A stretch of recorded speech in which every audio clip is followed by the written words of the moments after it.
But journalist Hangout continues after this break. So we'll be right back after this time out.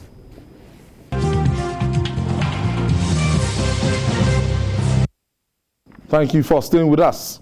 Kaduna State is in the bad news for the upton time. This time, an attack by bandits on an Abuja-Kaduna train with more than 900 passengers on board is having ripple effects on the polity. Ekolukwam, in honor of the national leader of the All Progressive Congress, APC, Asiwaju Bola Ahmed Tinubu, at 70, was cancelled as a result. The Nigerian Railway Corporation, NRC, has also suspended the Abuja-Kaduna train service indefinitely after bandits destroyed the rail track and abducted some passengers. Bolaji Tunji is making his debut. Thank you for joining us on Journalist Hangout. What do you make of this? It is rather sad unfortunate. Situation. It is very, very unfortunate. And why did I say it's unfortunate? We've had some of these things coming to us. You know, we had it coming. And why did I say that? You see, some days back, we had an attack at the Kaduna airport. That should have given us a clue that there's a major problem in Kaduna. And Kaduna has all been in the news for some of these bad things, attacks all over. Audacious attacks. Yes, you know. So you see, it's rather unfortunate. Yes, we know the country has a problem. We have an insecurity problem. But Kaduna seems to be the headquarters of these major insecurity problems that we are having in the country. If you're not hearing about villages being attacked, we hear about kidnapping, school children being abducted, and so on. So coming with this attack now, it is quite obvious that we had it coming. And I felt steps could have been taken, you know, because before this attack, we have had instances of rail attack, you know. I think it's still on that Abuja-Kaduna rail attack, you know. Even in the south here, we had some vandals going to the rail track, you know. So it's obvious and it's clear that there's a problem and there's a need to, you know, beef of security around these areas. Unfortunately, we will now argue that some of these places the rail tracks are basically in the bush and all those things. But for God's sake, you can't say because of that we won't do what is essential, what is necessary to protect the citizens. Let's look at this critically. The kind of explosive that you plant and we wreak maximum havoc like this, impact like this. I don't know how these guys get access to this kind of explosives. No, it's not difficult to put explosives together.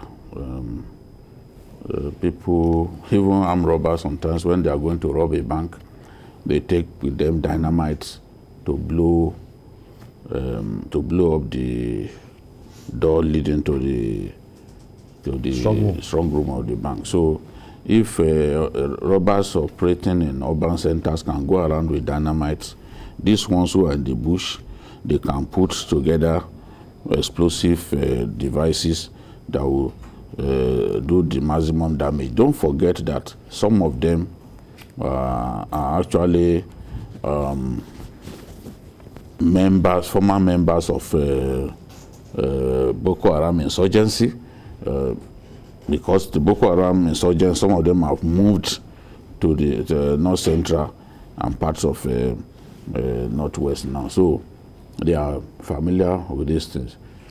I had been saying that this attack could happen. We warn about possible attacks, steps will not be taken. I want that given the location of the University of Abuja and the forest around it, that an attack was imminent. They didn't listen to me until the staff quarters of the University of Abuja was raided and they took people away.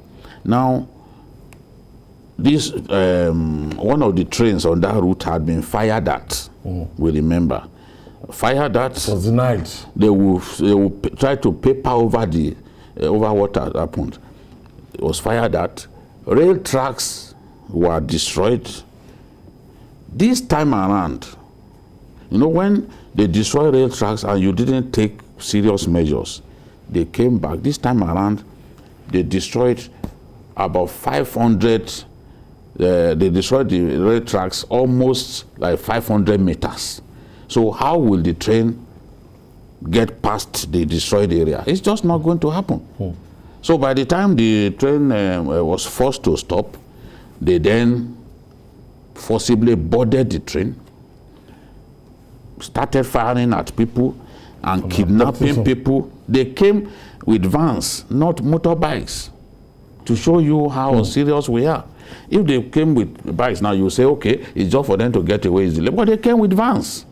Now, they moved from the economy coach to the, what's it called? The business class, and began to fire at people and take people away. What was our response like? Response literally zero, until these boys had completed their task. For me, though they had been warning us, there was a time that when a train is going along that Kaduna route, you see a chopper overhead. Suddenly we stopped doing that. In America and other places, you see the police even use their chopper to chase criminals.